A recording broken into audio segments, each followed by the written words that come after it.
रिश्ते नाते बन गए होंगे।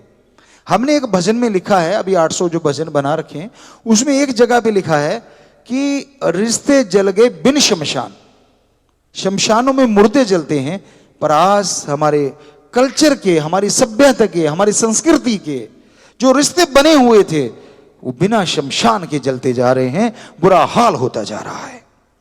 बुरा ना मनाना हमारे बेटों। आप चाहते हैं कि हमारे लिए कल्चर होना चाहिए फॉरेन का, कोई छेड़े ना, खुली खेल होनी चाहिए, कोई रोके टोके ना, लेकिन जब आपकी बात आती है मां पे, बहन पे, बेटी पे, तो आप कहते हैं कल्चर होना चाहिए हमारा इंडिया वाला, इंडिया का कल्चर अच्छा है। आप चाहते हैं मैं खुला खेलूं, खुला चरूं, लेकिन इधर आप चाहते हैं बेटियों की तरफ, या आपकी पत्नी हो, बेटी हो, मां हो, बहन हो, कि वो तो जी सती सावित्री और वो चीज होनी चाहिए। ये दोगली नीति क्यों है? जब आप दूसरों का बुरा ताकते हैं, जब आप दूसरों के साथ बुराई का सोचते हैं, ये कैसे भूल जाते हैं कि तेरे जन्म देने वाली भी मां एक औरत है? क्यों भूल जाते हैं कि तेरे घर में भी कोई बहन है? उसको कोई ताके तो आपके आग लगती है, आप दूसरों को ताको तो आपके आग नहीं लगती। ये कौन सा कल्चर है? इंडियन कल्चर, हमारी संस्कृति को आप अपनाना नहीं चाहते, और विदेशी संस्कृति यहां फिट नहीं बैठ रही, क्योंकि आपके लिए विदेशी संस्कृति हो, इधर औरतों के लिए, आपके लिए चाहते हो इंडियन कल्चर हो। अब बीच में लटके हुए हैं। इस वजह से हमारी संस्कृति का, हमारे कल्चर का सत्यानाश करने पे तुल गए ऐसे बच्चे। बुरा ना मनाना बच्चों, हमारे मुंह से सच ही निकलेगा, हम झूठ कभी नहीं बोलते, ये हकीकत है। क्या ये है नहीं आज समाज में?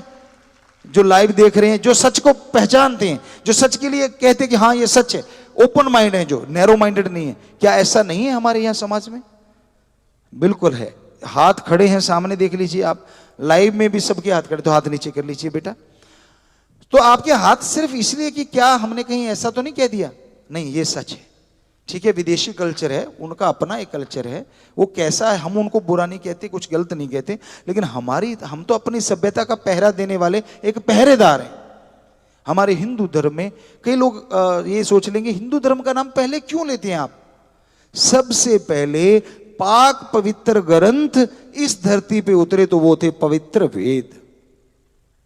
सबसे पहले पवित्र वेदों का यहां पे आवरण हुआ, या वो प्रगट हुए, या यूं कह लीजिए उनको लिखा गया। इसलिए जो सबसे पहले उसको जब हमने पढ़ा, तो बाकी जितने भी हमारे धर्म हैं उन्हीं को लगभग मिलते जुलते हैं उनसे, तो इसलिए उसका जिक्र करते हैं। तो उसमें हमारी जो संस्कृति, जो सभ्यता है, गजब है। पहले 100 साल की उम्र का उस टाइम में होता था, लगभग 100 साल के हर कोई होता था। जो हमने ग्रंथों से, क्योंकि हम साइंस दिमाग है, गुरुजी ने बोला था विज्ञान के नजरिए से धर्मों को पढ़ना, तो आपने सुन रहे होंगे कई दिनों से। अब हम आपको खुल के वो विज्ञान के नजरिए से धर्म पढ़ रहे हैं, आप सुन ही रहे हैं रोज। तो हमने जब पढ़ा तो उसमें गजब है। 100 साल की उम्र आम हर इंसान की लगभग होती थी, एक आध को छोड़ के। युद्ध में हो गया या ये हो गया, वो उनको छोड़ दीजिए, लिखित में कोई ऐसा चीज थी, लेकिन अदरवाइज 100 साल की। और उन्होंने 4 वर्ग बांट दिए।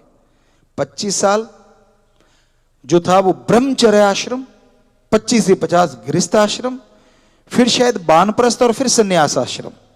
ये 4 आश्रम आपको छोटी सी बात लगती है? जी नहीं, साइंटिफिक प्रूव किया हमने इसको, देखा।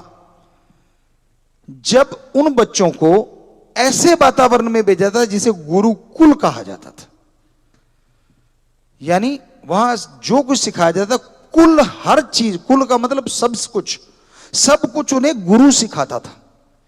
और वहां ये चीज नहीं होती थी, कोई भी और बात नहीं होती थी, स्वच्छ वातावरण। जैसे आप मैदानी इलाके वाले जब पहाड़ी इलाके में जाते हैं, अच्छा लगता है ना जी, अच्छा फील होता है। क्यों? क्योंकि वह वातावरण थोड़ा और शुद्ध लगता है, आसमान थोड़ा सा और नजदीक लगता है, वहां के पेड़ पौधे, वहां का मौसम बड़ा ही अलग होता है।